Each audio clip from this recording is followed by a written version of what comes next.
You may have heard the news this summer that Adnan Syed, who's the subject of Season 1 of Serial Podcast, was granted a new trial. Syed's lawyer was quoted in the New York Times as saying he couldn't have imagined this development without the success of the podcast.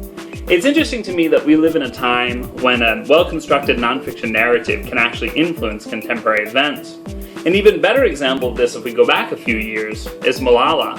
She writes a best-selling memoir, goes on to win a Nobel Peace Prize, is the subject of documentary films, speaks internationally, and all around the world she has a great deal of influence and inspires many people. The modern literary landscape, there's this incredible overlap of real events, new and old media, and pop culture. There's television shows like Making a Murderer and ESPN's 30 for 30 series, podcasts like This American Life, The Moth, and Radiolab, books, films, blogs. All of these mesh together to kind of complement and inform each other, and the main points of intersection are story and truth, narrative nonfiction, or creative nonfiction if you prefer those terms. This kind of thinking is the inspiration behind my South by Southwest workshop proposal.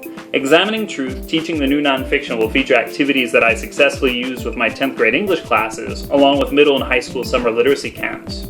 I have 3 learning objectives for this workshop. The first is to consider creative nonfiction in the context of the literary landscape, where there are lots of possibilities for the classroom. For example, many teachers already use TED Talks, which pull argument and information into storytelling. Some of the most popular TED Talks get turned into nonfiction books themselves. Susan Cain's Quiet is a great example of this.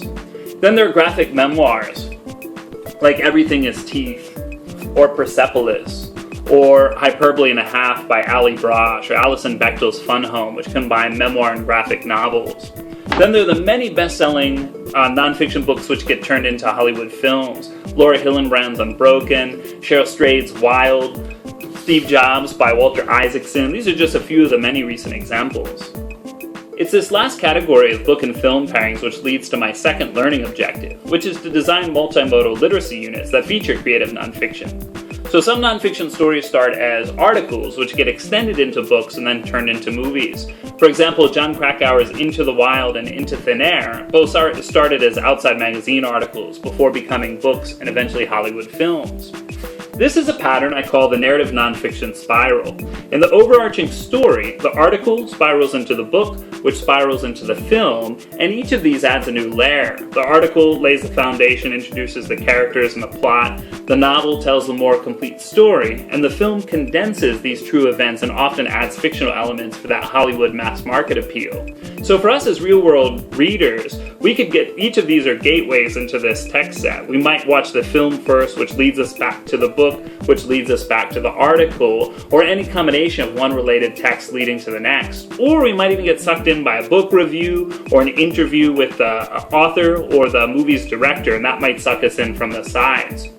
This spiral sequence sets up an interesting pattern for a literacy unit as well, because we can use the article as pre-reading for students, the book as a unit's anchor text, and the film as a post-reading text.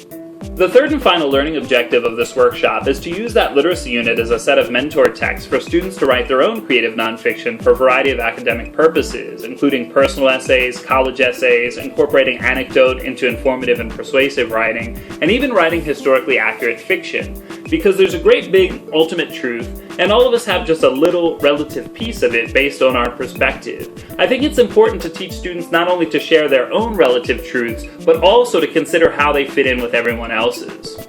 If these ideas sound interesting to you, I hope you'll give me a vote and share my proposal through the panel picker, and I hope to see you in Austin in the spring for the conference. Thanks a lot for watching.